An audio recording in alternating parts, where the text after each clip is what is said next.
À tous, j'espère que vous allez bien. On se retrouve aujourd'hui, Baruch Hashem, pour un nouveau cours de Gemara. On est au traité Tanit, au Daf Dalet Amud Aleph, la quatrième page au recto.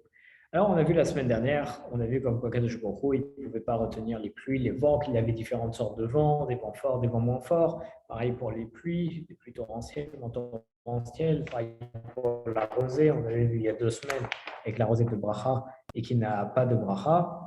On voit que un vent peut soulever la poussière, peut être non bénéfique, mais un vent plus doux ne le soulèvera pas. On avait vu donc plusieurs conditions, on va dire, météorologiques qui peuvent être bénéfiques ou non.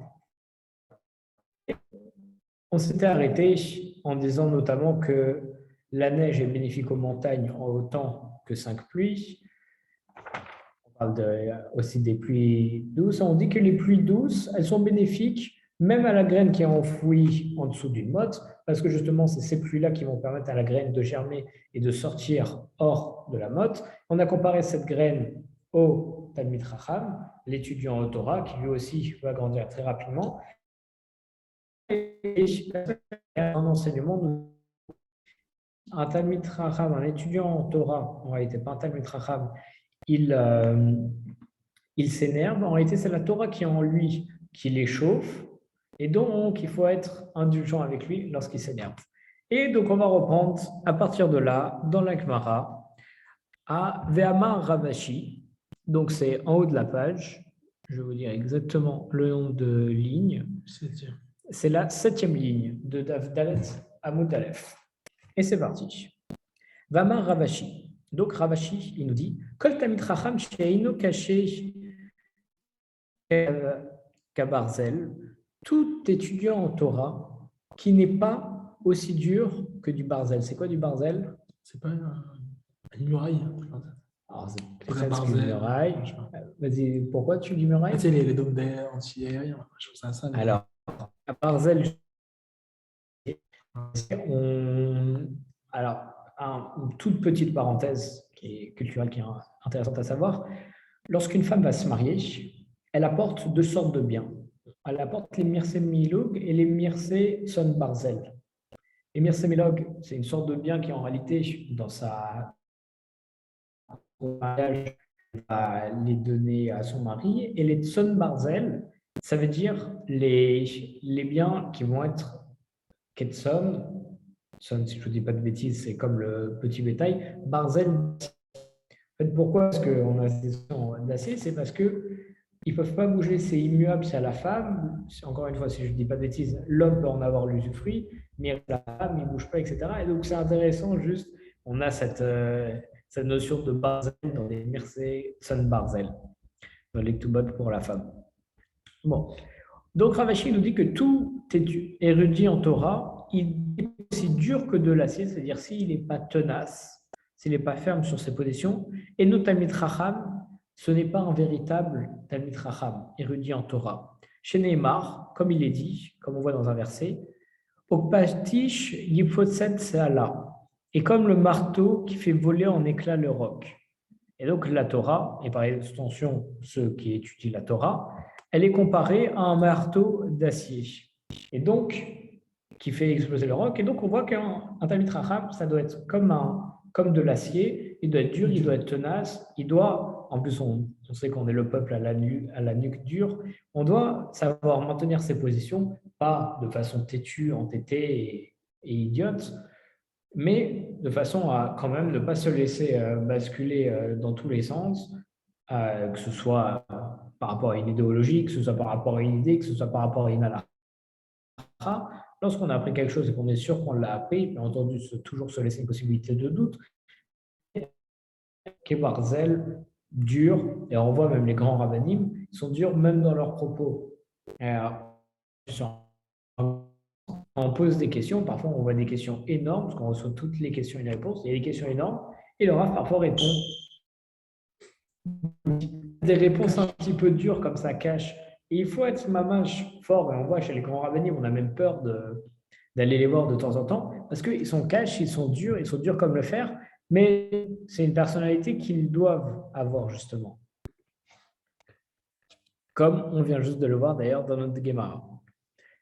D'ailleurs, on va voir une autre source qui permet d'étayer ce principe. On a Amarlé, Rabbi Abba et Ravashi. Rabbi Abba, il a dit à Ravashi, Atun me'atam matni tsula. Vous déduisez ce principe de ce verset qui nous a dit comme le marteau qui fait voler les éclats de roc. Mais Anan me'acham matni timla. Nous, on déduit le fait qu'un Talmid Chacham doit être tenace comme de l'acier, on le voit dans notre pasouk, nous. Dirtiv, comme il est écrit, Eretz Asher Avanea Barzel. Ainsi qu'il est écrit, une terre dont les pierres sont de fer. Mais Altikre Avanea, ne lit pas le mot Avanea, c'est pierre, et là, Bonea, mais plutôt le mot Banea, ça veut dire les constructeurs, exactement. Il ne faut pas lire Avanea, mais Bonea. Coucou Rabbi Rudy. Et donc, ça veut dire une terre dont les constructeurs sont de fer. Et c'est qui les constructeurs? Ce sont les bâtisseurs de la Torah, ce sont les Talmidei Chachamim. Donc, on voit une autre source, mais qui appuie, encore une fois, le fait que les Talmidei Chachamim doivent être durs comme le fer. Tu veux te mettre à côté de Rabbi Uriel pour ce Gemara? Et la Gemara conclut, Amar Ravina, Ravina il nous dit,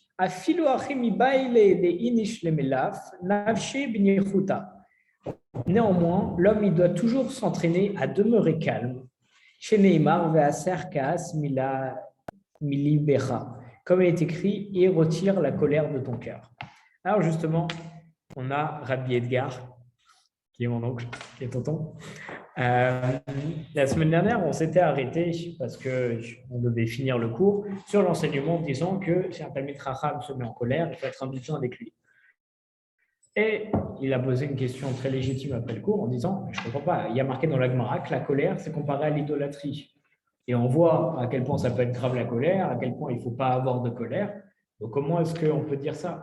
Alors justement, on explique que si un Talmid Chacham se met en colère, il faut être indulgent. On explique qu'un Talmid Chacham, il doit être comme le fer. Un étudiant en Torah, il doit être comme le fer. Il faut être indulgent quand on le voit étudier avec quelqu'un d'autre et qui s'énerve ou de façon générale Malheureusement, on voit de façon générale parce qu'on dit que c'est la Torah. Parce que je sais que quand ils sont en Chavota. Alors, ouais, quand on est en Chavota, on n'appelle même pas ça de l'énervement. C'est vraiment l'intellect qui sort et c'est pas de l'énervement. Mais en vrai, il ne faut pas. Parce que tu vois, dans une Chavota, tu peux t'énerver contre quelqu'un, entre guillemets, en échangeant, mais juste après, vous allez manger ensemble, vous faites ce que vous voulez ensemble. Vous n'allez pas arrêter de vous parler pendant X temps. Et donc voilà, et très important, et c'est la conclusion qu'on a vue par rapport à cet enseignement, Ravina il nous dit que tout de même si on comprend qu'un Talmid Chacham il peut se mettre en colère parce que c'est la Torah qui est en lui qui s'échauffe, même s'il doit être tenace, etc., alors tout de même, il faut retirer la colère de notre cœur, toujours rester calme, et c'est extrêmement important. Magnifique. Et maintenant, avec votre permission, on va passer à un nouveau sujet. Alors, pour Rabbi David, on est dans le traité Ta'anit au Daf Dalet Amud Aleph. On se trouve plus ou moins en haut de la page. Alors, Amar Rabbi Shmuel bar Nachmani, Amar Rabbi Yochanan. Rabbi Shmuel bar Nachmani dit au nom de Rabbi Yochanan, Shloshta she'alu shelo keogen. 3 personnes ont adressé une requête à Kadosh Baruch Hu d'une manière inappropriée. Ils ont mal adressé leur requête. Lishnaim et Shivu keogen. À 2, Kadosh Baruch Hu a répondu d'une bonne manière. Et un autre, Akadosh Baruch Hu lui a répondu de façon inappropriée. Velouen, et voici ces 3 personnes qui ont posé des requêtes de façon inappropriée. On va voir tout de suite ce sont lesquelles. Des requêtes, des demandes. Eliezer et d'Abraham, Eliezer qui est le serviteur d'Abraham, Vishaoul ben Kish, le roi Shaoul qui est le fils de Kish, Yiftar à Giladi et Yiftar de Giladi. Et on va voir tout de suite c'est quoi ces requêtes qu'ils ont mal prononcées, qui étaient inappropriées, et quand est-ce qu'Akadosh Baruch Hu a bien répondu, et quand est-ce qu'Akadosh Baruch Hu a mal répondu parce que ça a été mal dit. Alors, on a Eliezer, Eved Avraham. Eliezer, le serviteur d'Abraham. Alors, on connaît tous l'histoire, qui va d'ailleurs bientôt arriver dans les parashiot, me semble-t-il, où Abraham cherche une femme Yitzhak. Et donc, il envoie son serviteur Eliezer au pays de Canaan, si je ne m'abuse, là d'où vient Abraham, pour trouver quelqu'un qui femme bien. Et Eliezer y est pour rechercher. Et il a demandé à Kadosh Baruch Hu de lui envoyer un signe qu'on va voir tout de suite. Et ça a été donc cette demande-là qui a été inappropriée, mal dite. Pourquoi? Parce que lorsqu'il a demandé à Kadosh Baruch Hu, comme écrit, Maya Nahara Asher Amar Alea Etina Kader. Lorsque Eliezer il a demandé à Kadosh Baruch Hu justement de tomber sur la bonne fille rapidement et facilement, il a dit que la jeune fille à qui je dirais, s'il te plaît, incline ta cruche pour que je puisse donner boire, pour que tu puisses me donner à boire et que elle donne à boire à moi ainsi qu'à mes chameaux, ça sera elle. Et justement, il a dit ça parce qu'il avait besoin de la midat chesed, de la générosité, voir si la femme allait aussi vouloir donner à boire à des chameaux qui boivent énormément et qui sont nombreux. Donc, c'est pour ça qu'il a demandé ça. Mais donc, il a dit, voilà ce que je vais faire. Quand je vais demander à une fille à boire, si elle donne aussi à mes chameaux, je vais la prendre pour femme pour Yitzhak. Mais maintenant, ce que la Gemara lui reproche, lui dit Yachol afilou regeret afilou soma. Il dit dis-moi, tu vas prendre une femme pour marier à Yitzhak, qui est quand même quelqu'un de très grand. Et la seule chose qu'il a dit, c'est la première qui vient, si elle nourrit aussi mes chameaux, c'est bon. Alors quoi, si la première qui vient, elle est boiteuse ou bien elle est aveugle, est-ce que tu vas la prendre pour Yitzhak alors que c'est indigne de lui? Dans le sens où, bien entendu, il n'y a rien ni contre les aveugles, ni comme les boiteux, mais on essaye de trouver la perfection pour son maître, et c'est ce qu'on appelle un moum. Ça va, Victor? Ça va? C'est ce qu'on appelle un moum, un défaut qui quand même peut être, entre guillemets, facilement évité, et donc est plutôt visible et qui peut plus ou moins déranger les personnes. Et à ce moment-là, alors la Gemara, elle pose la question, elle dit, alors, tu serais prête même à donner quelqu'un qui est boiteuse ou aveugle pour ton maître Yitzhak? Parce que selon ta requête, on pourrait même t'envoyer une femme comme ça. Mais tout de même, Shivu Keogen, Akadosh Baruch Hu, il lui a répondu bénéfiquement. Benidmanu lo Rivka, parce que c'est Rivka qui s'est présentée à lui, qui était une personne très belle, une personne très bien et qui convenait tout à fait. Donc, on voit qu'il a mal formulé sa requête. Il aurait dû préciser quelqu'un de bien, quelqu'un qui est aussi à la midat chesed et que je pourrais voir par ce fait, etc. Alors, à ce moment-là, si elle a aussi une certaine beauté, je la prendrai pour Yitzhak. Mais il n'a pas dit ça et tout de même, Akadosh Baruch Hu, il a exaucé correctement. Ensuite, deuxième histoire, on a vu Shaoul ben Kish. Shaoul, le fils de Kish. Et il avait fait une promesse de manière inappropriée parce que lui, l'histoire de Shaoul, il cherchait à l'époque un guerrier qui pouvait combattre Goliath. Et c'était qui ce guerrier? David Améler. On connaît tous l'histoire de David Améler qui était relativement petit face à Goliath qui était un géant. Il a fait tomber grâce à un simple lance-pierre. Mais apparemment, lorsqu'il a prié à Kadosh Baruch Hu pour tomber sur David, pour tomber sur un guerrier qui allait pouvoir terrasser Goliath, il s'est mal exprimé. Pourquoi? Directif, car il est écrit Vaya Aish Asher Yakenu Yasrinu Ameler Ozer Gadol Ve'ed Bito Yitenlo. Et il adviendra que l'homme qui abattra Goliath, alors le roi Shaoul l'enrichira, une grande richesse et lui donnera sa fille. Et ça revient un peu comme la formulation d'avant, Yachol Afinu Eved et Afilu Mamzer. Est-ce que c'est possible de dire que Shaoul, il va même donner à sa fille un Mamzer ou bien un esclave? Un Mamzer, c'est un enfant issu d'une union interdite. Alors, cet enfant est un Mamzer et les Mamzerim ne peuvent se marier qu'entre eux. Il n'y a qu'un Mamzer ne peut épouser qu'une Mamzerette et ils ont aussi des restrictions, etc. Donc, on a un problème. On dit quoi? En disant ça, tu permettrais, même si c'est un mamzer qui se présente, de le marier à ta fille. Mais elle ne peut pas se marier avec un mamzer. Un mamzer peut se marier qu'avec une mamzerette. Donc, il y a un gros problème. Pareil pour un esclave, c'est compliqué. il y a Aznou. Donc c'est très mal formulé. Mais pourtant, Eshivu Keoneg, Akadosh Baruch Hu, Keogen, lui a répondu d'une manière convenable. Venidmane le David, et c'est David Améler, qui donc plus tard est devenu le roi David. Enfin, on n'a pas besoin de parler de tout ce qu'a fait David. Et il est tombé sur lui, et donc Baruch Hashem, sa fille, a épousé quelqu'un de très très bien. Maintenant, la dernière requête, qui a été mal formulée, mais cette fois, elle a été mal répondue par Akadosh Baruch Hu. Yiftach a Giladi, Yiftach de Gilad, il a fait une promesse inappropriée avant d'aller combattre les Ammonites, qui étaient un peuple extrêmement puissant à l'époque. Il a dit à Akadosh Baruch Hu pour les vaincre, Dirtiv, comme il est écrit, Vaya Yotze Asher Yetse Medalte Beti.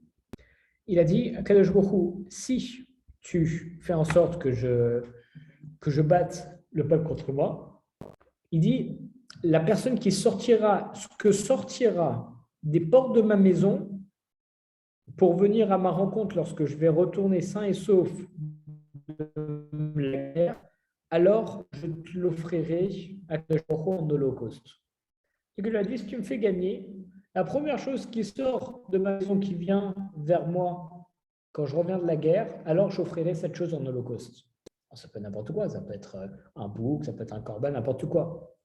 Sauf que, Yachol a filou d'avartamé. Est-ce que Yifta était prêt même à offrir quelque chose d'impur? Or, tout ce qui va sortir à ma rencontre, dès que je vais rentrer, je vais te l'offrir. Alors quoi? Ça veut dire que s'il y a un porc ou un truc comme ça qui va sortir, tu ne peux pas l'offrir. Les Juifs, les Ammonites? Non, ils sont non-juifs, les Ammonites. Ah, Il dit, si je gagne les Ammonites, la première chose qui sort de ma maison, je te l'offre. Je ne comprends pas. Si c'est un porc qui sort de sa maison ou un chien ou quelque chose qu'il ne peut pas offrir en corban, alors on a le droit parce qu'il a pu offrir la première chose et il ne peut pas l'offrir. Soit il risque de faire un vœu en vain et il ne peut pas non plus faire un corban interdit. Akadosh Baruch Hu, il lui a répondu de manière, c'est une mauvaise manière. Nivdamna lo bito.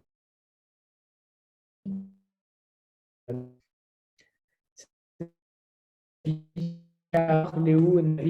c'est à propos de ça que le prophète dit n'y a-t-il pas de beau Magilad, n'y a-t-il pas de docteur là-bas?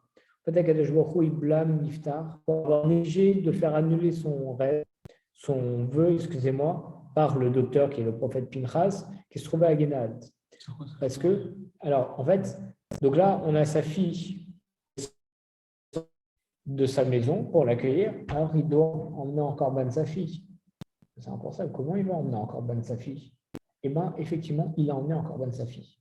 Et là où Dieu l'a réprimandé, il a dit, tu aurais dû aller voir le prophète pour lui demander comment ajuster cette situation. Et le prophète aurait annulé ton vœu, ce qui t'aurait évité de tuer ta fille comme ça, ce qui était totalement inapproprié. Il a mal formulé son vœu parce qu'il aurait dû dire je t'offrirai quelque chose de pur qui sortira de ma maison, quelque chose que je peux offrir. Comme il a mal formulé à Kadosh Baruch Hu, il a envoyé sa fille, voir s'il allait la mettre en holocauste ou pas. Et bien il l'a fait et Dieu l'a réprimandé en lui disant tu aurais dû aller voir le prophète, il aurait annulé ton vœu et tu ne l'as pas fait. Et d'ailleurs, on a un verset qui nous montre qu'à Kadosh Baruch Hu, il n'a pas voulu que Yifta donne encore ban sa fille, directive, comme il est écrit, Asher l'otsivitiv l'odiba loalta al-libi, ce que je n'ai pas ordonné ni exprimé et qui n'a pas traversé mon esprit. Alors, excusez-moi une seconde, ça veut dire que c'est une triple expression qui montre que vraiment, Akadosh Baruch Hu, jamais il a voulu qu'on lui donne un holocauste humain. Ce qui est totalement fou. Alors on se pose la question, hey, mais on a failli donner le corban, c'est Yitzhak ou Yaakov? Ouais, j'ai un gros doute. C'est Yitzhak. Ah, c'est Abraham. Mais non, c'est Mais Yitzhak. Oui, c'est Abraham, Yitzhak. oui, c'est Yitzhak. Oui, Oui, excusez-moi, Yitzhak, j'ai eu un gros bug. D'accord. Alors, il y a Kedat Yitzhak. Mais non, on voit que Kadosh Baruch Hu, il voulait juste voir si Abraham était prêt à le faire. D'ailleurs, selon certains, Abraham Il avait l'aurait mal jamais fait. compris la demande à Kadosh Baruch Hu. Mais on voit qu'il n'a jamais laissé faire ni quoi que ce soit. Il a tout de suite arrêté. Et on voit donc une triple expression qui nous dit que jamais Akadosh Baruch Hu ni nous a ordonné, ni il a exprimé, ni ça a traversé son esprit du fait qu'il voudrait des corbanotes humains. Et la Gemara tout de suite aussi, elle en profite en disant pourquoi une triple expression? C'est que la Torah, elle est toujours précise dans ses mots, elle veut jamais dire des mots en plus. Et là, Stam, s'il aurait dit Akadosh Baruch Hu ne veut pas de sacrifice humain, ça aurait suffi. On dit ni ça a traversé son esprit, ni quoi que ce soit, ni quoi que ce soit. Alors pourquoi répéter ça 3 fois? La Gemara nous le dit tout de suite. Parce que ça correspond à 3 moments historiques différents. Lorsqu'on dit Asher Lotsiviti, ce que je n'ai pas ordonné, Zebeno Shel Mesha, Melech Moav. Il s'agit de Mesha, le roi de Moab, chez Neymar, comme il est dit, Vaikach et Beno Abechor, Asher Yimlor Tartav, Yaleno Ola. Il prit son premier-né destiné à régner à sa place et il a offert en holocauste. Donc en fait, c'est vrai que l'intention de Mecha a été dirigée vers Akadosh Baruch Hu. Il a sacrifié son fils dans l'espoir d'apaiser Akadosh Baruch Hu, mais, et comme Rachid nous le dit, Akadosh Baruch Hu, il n'a jamais voulu qu'on sacrifie un être humain et c'est pour ça qu'il n'a pas accepté l'offrande et que faire ça, ça revenait à ne rien faire du tout, voire faire quelque chose de grave et de négatif. Donc au lieu d'arranger la situation, Akadosh Baruch Hu, il a peut-être empiré. Ensuite, la seconde expression, Vélo dibarti, j'ai jamais exprimé ma volonté. Akadosh Baruch Hu nous dit, à quel moment historique ça fait référence? Ze Yiftar, ça parle de la fille de Yiftar. C'est exactement ce qu'on vient de voir. Vélo alta alibi, ça n'a jamais traversé mon cœur, mon esprit. Ze Yitzhak ben Abraham, c'est par rapport à Yitzhak, le fils de Abraham. Malgré que Akadosh Baruch Hu il avait donné l'ordre d'offrir Yitzhak, il n'a jamais eu l'intention réelle que Abraham devait sacrifier Yitzhak. Ok? Donc on voit que cette triple expression, ça fait en réalité 3 références historiques à des moments où les personnes ont sacrifié leurs enfants ou, dans le cas d'Abraham, il était à 2 doigts de sacrifier son enfant. Et on voit bien que jamais on fait un truc comme ça et c'est totalement contre. Et même si on se dit, je vais te donner à Kadosh Baruch Hu la plus belle chose que j'ai, mon enfant et tout, Chas v'Shalom. Alors, nous, ça nous paraît totalement absurde, mais il faut savoir qu'il y avait une grande Avodah Zarah à l'époque. Une des Avodah Zarah, c'était le Moler. Le Moler, c'était un dieu à qui on devait donner son premier-né, son premier fils. Et même dans la Torah, dans le Chumash, il y a marqué l'interdiction de donner son enfant à Moler. À quel point c'était gros. C'est un jeu, c'est un roi. Non, le Moler, c'est une statue, c'est une idolâtrie. Alors, on aurait pu se dire, la Torah nous dit interdit à l'idolâtrie, alors c'est normal qu'on ne doit pas donner à Moler. Mais c'était tellement fréquent et c'était tellement grave qu'il y a même marqué dans la Torah, vous ne donnerez pas votre enfant au Moler. C'est le jeter dans le feu ou quelque chose comme ça. Et donc, en plus du fait qu'Akadosh Baruch Hu, jamais il a voulu qu'on sacrifie des êtres humains, qu'en moins des enfants, alors en plus de ça, le faire, ça ressemble même à l'idolâtrie comme l'idolâtrie du Moler. Et on ressemblerait aux idolâtres. Donc, pour donner vraiment la gravité de la chose. En même temps, excusez-moi, mais ça permet de montrer une petite différence entre les juifs et les autres religions idolâtres. Les autres religions idolâtres, on est même prêt à donner nos enfants, etc. Alors que les juifs, justement, on dit pour picor nefesh, pour protéger une vie, pour sauver une vie, tu dois être prêt à tout. Là, dans les autres, on demande même de sacrifier des vies. Donc, légère différence tout de même. Alors maintenant, on va encore voir d'autres exemples de requêtes qui ont été mal formulées et qui ont pourtant été exaucées favorablement. D'ailleurs, c'est très intéressant. Rabbi Yosef Rosenberg m'a toujours dit que lorsqu'on étudie la Torah et qu'on voit qu'il y a plein de sujets, soit qu'on vient d'étudier, qui reviennent à un autre endroit, soit ça répond à une question qu'on se pose en ce moment, soit ça parle de quelque chose qui se passe en ce moment. Ça aurait été des clins d'œil d'Akadosh Baruch Hu pour montrer qu'il est heureux de ce qu'on est en train de faire et de ce qu'on est en train d'étudier.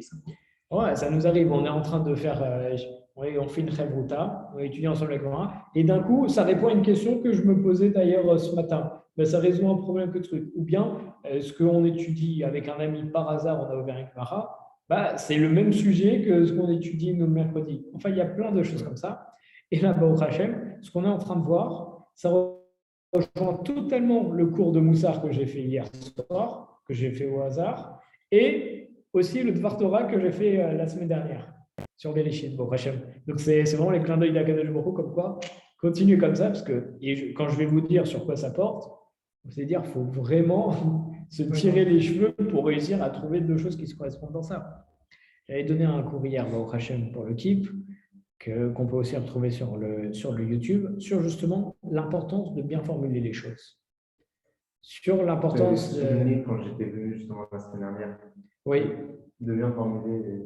Exactement. La semaine dernière, quand j'étais avec Rabbi Rudy, on n'avait pas. D'ailleurs, même la semaine dernière, on avait vu ça un petit peu dans la Gemara. Exactement. Et avec Rudy, on a parlé de ça, du fait de bien prononcer les choses.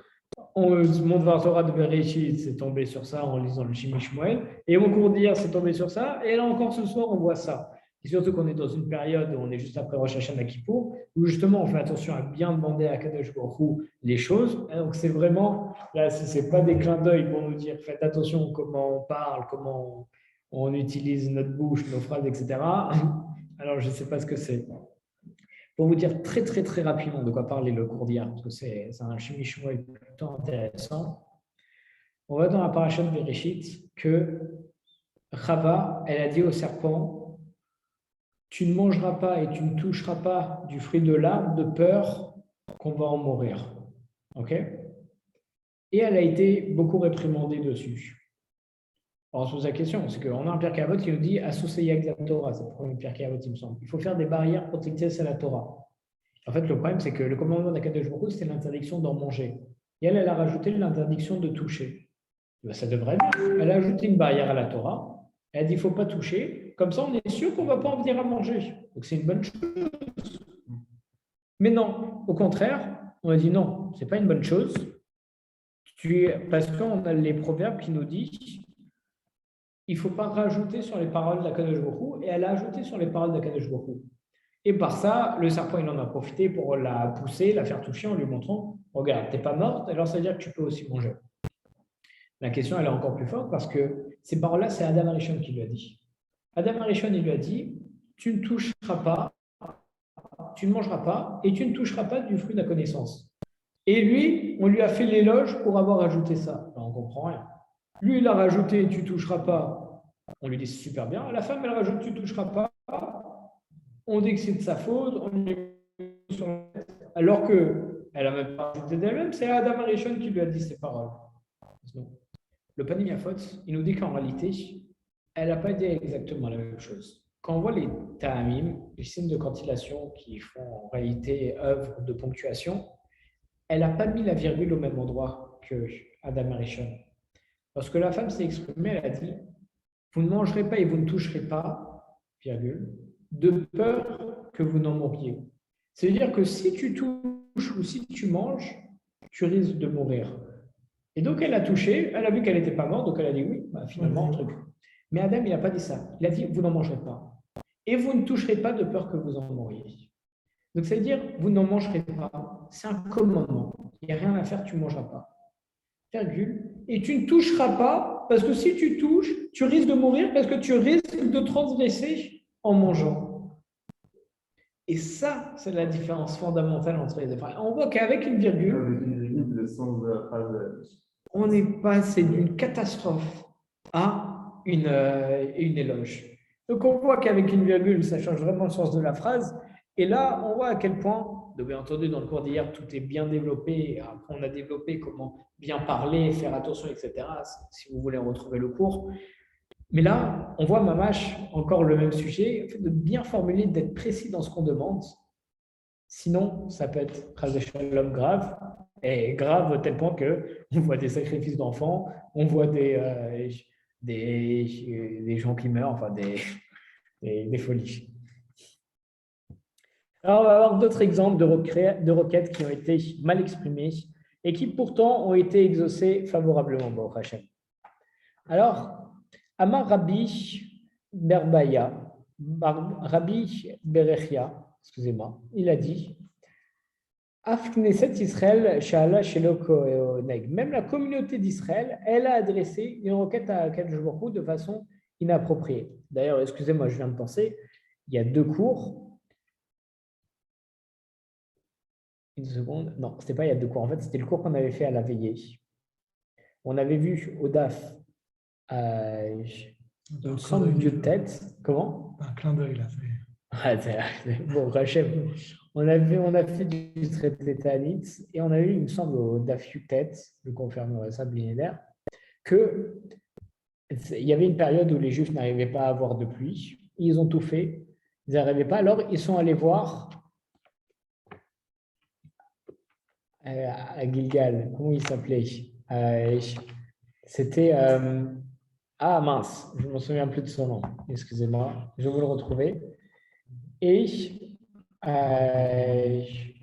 ils lui ont demandé de prier pour eux pour avoir de la pluie. Et donc au début, il dit à Akadosh Baruch Hu, il a tracé un cercle. Il a dit à Akadosh Baruch Hu, je ne bougerai pas de ce cercle tant qu'on ne recevra pas de la pluie. Et là, Akadosh Baruch Hu, il a envoyé des toutes petites pluies. Et donc, il a repris en disant, non, Akadosh Baruch Hu, je ne bougerai pas de ce cercle tant qu'on n'aura pas de la vraie pluie pour remplir des citernes. Il a dit, tu veux de la vraie pluie pour remplir des citernes? Alors, il lui a envoyé des pluies torrentielles.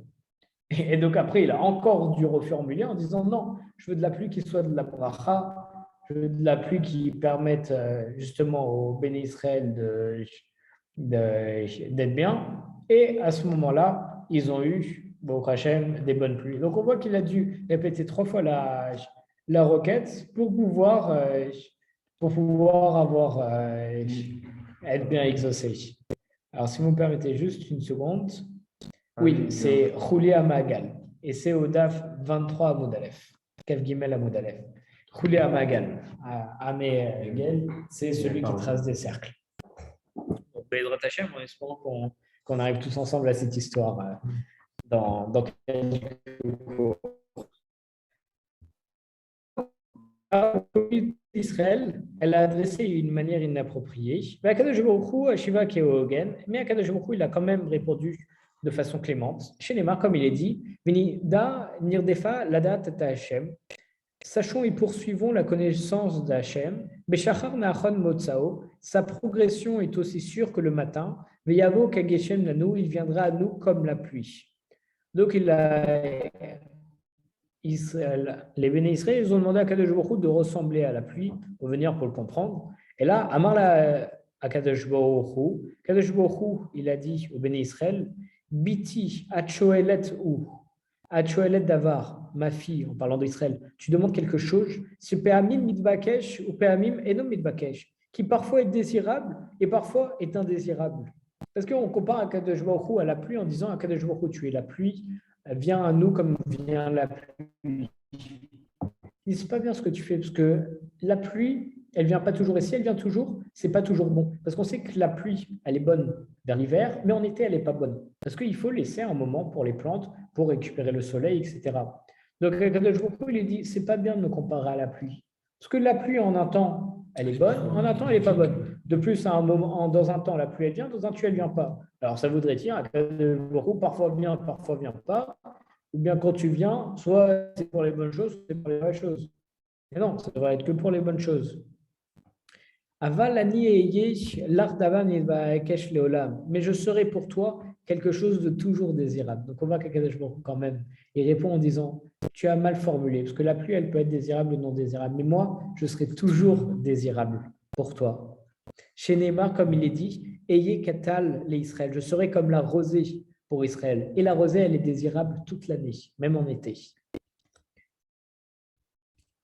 Veod Sha'ala Shelo Kohen. Et il y a encore une autre fois où les bénis Israël, ils ont fait une requête à Akadosh Baruch Hu de façon inappropriée. Amra Lefanav, elle a dit devant Akadosh Baruch Hu, à chaque fois que je dis elle, parce qu'on parle d'Israël comme une femme, comme la fille d'Akadosh Baruch Hu, sa femme, etc. Ribono Shel Olam, on a dit maître de l'univers, Shimeti Kachotam al Libera Kachotam al Zeruacha. place-moi comme un sceau sur ton cœur, comme un sceau sur ton bras, comme on voit dans les cantiques. Amarla Akadosh Baruch Hu, et Akadosh Baruch Hu a répondu, Biti, ma fille. Achoelet Davad chez Peamim Niré ou Peamim Eno Niré. Tu demandes des choses qui parfois sont visibles et parfois sont invisibles. Parce que si tu places sur le cœur ou sur le bras d'une personne un sceau, si elle est habillée, alors on ne peut pas voir. Il faut qu'elle soit dévêtue, même le bras, pour qu'on puisse voir. Et donc il dit, tu me demandes d'être sur ton cœur et sur ton bras comme un sceau, mais un sceau, tu peux le voir ou tu peux ne pas le voir, en fonction de tu sois recouvert ou pas découvert. Alors en fait, tu me demandes parfois de me voir et parfois de ne pas me voir. Donc ce n'est pas convenable ta demande, elle est mal formulée. Mais Akadosh Baruch Hu a répondu, Avalani, et c'est l'art d'avar chez Nieré Leolam, mais je ferai de toi quelque chose de visible en tout temps. Chez Neymar, En al Kapaim Chakokim. Ainsi qu'il est dit, voici les psaumes de mes mains, je t'ai gravé. Alors juste, excusez-moi, une petite seconde, je vérifie quelque chose. Sur quoi ça, voici les mains? Non, je vais te dire tout de suite.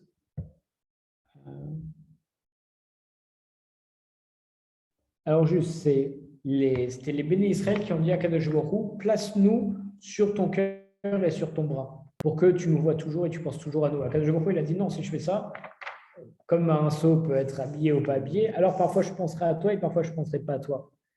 Et donc, il a répondu, voici les psaumes de mes mains, sur les paumes de mes mains, je t'ai gravé. C'est-à-dire que justement, les mains, c'est quelque chose où c'est toujours visible, comme nous dit Rashi. Et donc, il a dit que au lieu de faire sur mon cœur et sur mon bras, je vais te placer directement sur mes mains pour que je puisse toujours te voir. Et avec votre permission, on va s'arrêter ici, parce qu'on est arrivé à des 2 points, ce qui signifie... Quand on parlait de la tête et je pense au téphilin. Alors moi aussi, je pense au téphilin, mais on parle du cœur et du bras. C'est pour ça que ce ne sont pas les téphilin. Et par contre, après, Kadosh Baruch Hu, il nous a dit, toi, tu vas te souvenir de moi et tu vas te souvenir de mes commandements, comme on voit dans le schéma, sur ta tête et sur tes bras. C'est la place des téphilin. Il y a un rapport avec ce qu'on disait au tout début, avec la pluie, les problèmes. Là, on change un peu de sujet. Quoi. Par rapport au début de planète. Bien sûr, ah oui. Alors, c'est vraiment spécifique à la Gemara, on ne s'arrête pas juste sur un sujet. Dès qu'il y a la possibilité d'apprendre, entre guillemets, d'avoir de la culture, alors on prend toujours cette occasion. D'ailleurs, on voit que lorsqu'on a un rave qui rapporte les paroles d'un autre rave et qu'il n'y a que quelques enseignements comme ça, alors dès que pour répondre à une question, on dit il y a tel au nom d'un tel qui répond, et juste après, la Gemara nous dit voilà, maintenant je vais te donner tous les enseignements du tel qui a rapporté au nom d'un tel. Donc, on voit, qui n'ont rien à voir. Mais comme ça a été dit par cette personne qui a rapporté au nom de cette personne et qu'il n'y a que quelques enseignements, alors on te les rapporte. Pour que tu saches, pour que tu aies de la connaissance. Okay. Mais c'est sûr que dans tout Ta'anit, tu ne verras pas que du jeûne. Et même dans les Mishnayot, tu verras bien autre chose que du jeûne. Ok, Baruch Hashem. La semaine prochaine, on reprendra Blineder, Benat Hashem, une partie de la Mishnah, on reprendra En Shoalim et Ageshamim, fait qu'on n'avait pas le droit de demander les pluies, sauf proche de la saison des pluies. On avait vu que lorsqu'on va faire une bracha ou demander quelque chose à Kadosh Baruch Hu, il faut le faire lorsque c'est possible, s'en rapprocher le plus possible du moment opportun pour le faire. Chazak u'Baruch à tous.